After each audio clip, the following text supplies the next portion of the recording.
امریکی شہر اورلینڈو کو ملکی تاریخ کی بدترین فائرنگ کا نشانہ بنایا گیا۔ ہم جنس پرستوں کے نائٹ کلب پر مسلح افراد نے فائرنگ کی۔ اس شخص کے فائرنگ سے 50 افراد ہلاک ہو گئے اور درجنوں زخمی ہوئے۔ سیکیورٹی فورسز کی جوابی کارروائی میں حملہ آور کو ہلاک کر دیا گیا۔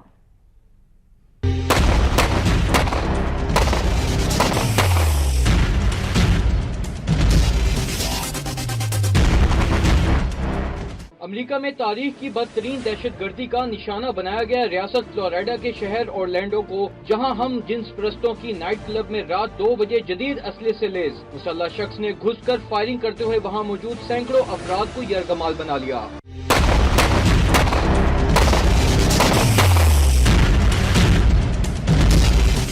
فائرنگ سے کلب میں ہر طرف خون ہی خون بکھر گیا اور میوزک کی جگہ انسانی چیخوں نے لے لی۔ حملہ آور کی اندھا دھند فائرنگ سے درجنوں افراد ہلاک اور زخمی ہو گئے۔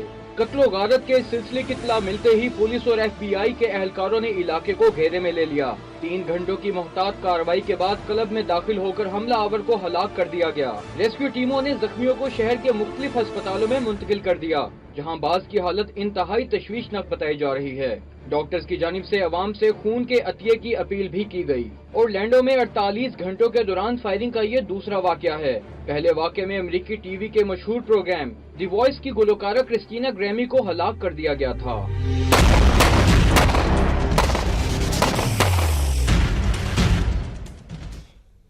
امریکی صدر باراک اوباما نے اورلینڈو واقعے پر گہرے دکھ کا اظہار کرتے ہوئے کہا کہ امریکی شہریوں کا تحفظ ہماری اولین ترجیح ہے۔ مشترکہ کوششوں سے ہی دہشت گردی کا خاتمہ ممکن ہے۔ صدر اوباما نے امریکی پرچم کو سرنگو کرنے کا حکم بھی جاری کر دیا۔ وائٹ ہاؤس میں اورلینڈو واقعے پر اپنا رد عمل دیتے ہوئے امریکی صدر باراک اوباما نے کہا کہ یہ امریکی تاریخ کا بدترین واقعہ ہے، جس کی جتنی مذمت کی جائے کم ہے۔ وہ سانحے میں ہلاک ہونے والے افراد کے دکھ میں برابر کے شریک ہیں۔ باراک اوباما نے کہا کہ ان کی ایف بی آئی ڈائریکٹر سے بات ہوئی، تمام متعلقہ ادارے تحقیقات کر رہے ہیں، واقعے کا تمام پہلوؤں سے جائزہ لیا جائے گا اور جلد حقائق تک پہنچ جائیں گے، لیکن تاحال حملے کی وجوہات کا علم نہیں ہو سکا۔ امریکی صدر کا کہنا تھا کہ ہمیں فیصلہ کرنا ہوگا کہ ہمیں کس قسم کا امریکہ چاہیے۔ حملہ آور دہشت گردوں سے متاثر تھا یا اس کا کسی گروپ سے تعلق تھا، اس کا پتہ چلا لیا جائے گا۔ امریکی شہریوں کا تحفظ ہماری اولین ترجیح ہے۔ مشترکہ کوششوں سے ہی دہشت گردی کا خاتمہ ممکن ہے۔ امریکی شہر اورلینڈو میں ہم جنس پرستوں کے نائٹ کلب کو خون میں نہلانے والے مسلح شخص کی شناخت افغان نژاد امریکی شہری عمر متین کے نام سے ہوئی ہے، جبکہ امریکی میڈیا نے یہ دعویٰ کیا ہے کہ حملہ آور کا تعلق مبینہ طور پر داعش سے تھا۔